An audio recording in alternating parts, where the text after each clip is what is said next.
Faut savoir qu'au début, je me sentais pas attiré par les produits dopants. On se méfie des risques, des couilles qui rétrécissent. Mais après 7 ans de musculation, on se rend vite compte que le corps a des limites. Et on se dit c'est pas possible.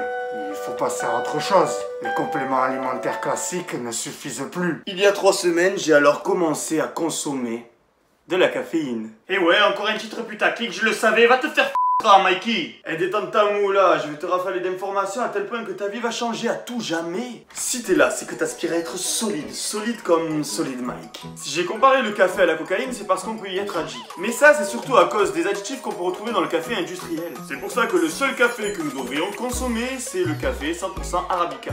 En réalité, le café n'est pas une drogue, mais bien un produit dopant. Il est bon aussi de savoir que chez une personne de haut niveau sportif, le café peut avoir plus d'effet que de la cocaïne sur un bonhomme random full McDo qui te dit profite un peu, ah. Et aussi j'ai pu remarquer qu'au plus on est sec et au plus le café fait effet. Les effets du café sur l'organisme. Le café stimule le système nerveux central, ce qui a pour effet d'avoir une meilleure connexion neuromusculaire. Il stimule aussi la sécrétion d'hormones d'adrénaline pour atteindre la puissance ultime. Et le plus connu de tous, elle augmente la fréquence cardiaque. Ce qui a pour vertu de préparer le corps à l'effort tout en restant peinard assis avec un gros pétard.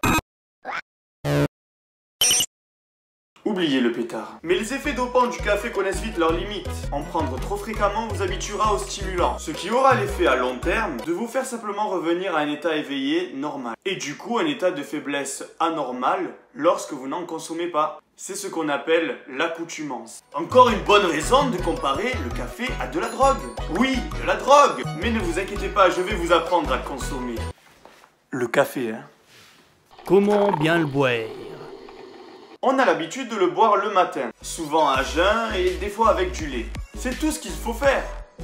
Si tu veux être stressé, avoir des maux d'estomac. Le réveil, c'est le moment de la journée où on produit le plus de cortisol, l'hormone catabolisante, celle qui détruit le muscle. Ajoute à ça un stimulant nerveux et tu deviendras une dynamite. Une dynamite sans muscle. Et je suis pas parfait, il m'arrive parfois de consommer du café le matin. Car j'adore cet effet explosif de Bonsberg. Mais bon, évitons. Je conseille plutôt de boire son café après le repas du midi. À condition de ne pas avoir consommé de produits laitiers. Car la caséine, protéine lente du lait, va coaguler au contact du café et provoquer des problèmes de digestion. Bref, le café de midi c'est mouah, à condition de placer son training dans les 6 heures qui suivent la prise du café. Troisième conseil, fixez-vous des limites.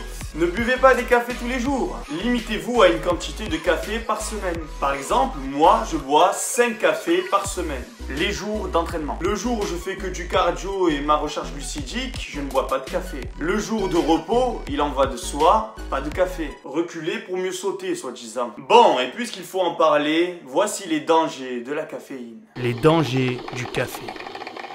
Le café accélère le cœur. Bellec à la crise cardiaque, frangin. Je le dis en rigolant, mais il y a des fois où j'ai bu un café à jeun et j'ai cru que j'allais mourir au bout de 33 secondes de cardio. Deuxième danger, le café absorbe les minéraux. Calcium, magnésium, zinc. Le zinc. Le minéraux de la testostérone, soi-disant. Troisième, le café peut irriter le tube digestif. Et peut même provoquer des ulcères et des trous dans l'estomac. Les reflux sont les premiers avertisseurs de ce danger. Bref, voilà de quoi vous mettre en garde. Maintenant, devenez accro au café comme moi. Rejoignez le cercle privé des adultes à l'haleine caféinée. Sur ce, la fête est déjà finie. Reste solide et la vie sera pour toi un film de cuisse. Il y avait rien, gros. Tu as compris, la vidéo, quoi. D'ailleurs, les amis, ce mug est à gagner avec les empreintes de la bouche de Solid Mike dessus. Il suffit d'aller sur cette vidéo, la vidéo Dofus, de trouver les 3 Dofus que j'ai cachés dans la vidéo et de les identifier en commentaire. Like! Sí, díselo a tomar el tranqui. ¿Cómo no se puede? ¡Hijo de cabrón! La plaza está el fandango, el negrito, una negrita que ahorita está bailando. La cumbia muy caliente, yo la seguiré bailando. Las espermas van llorando.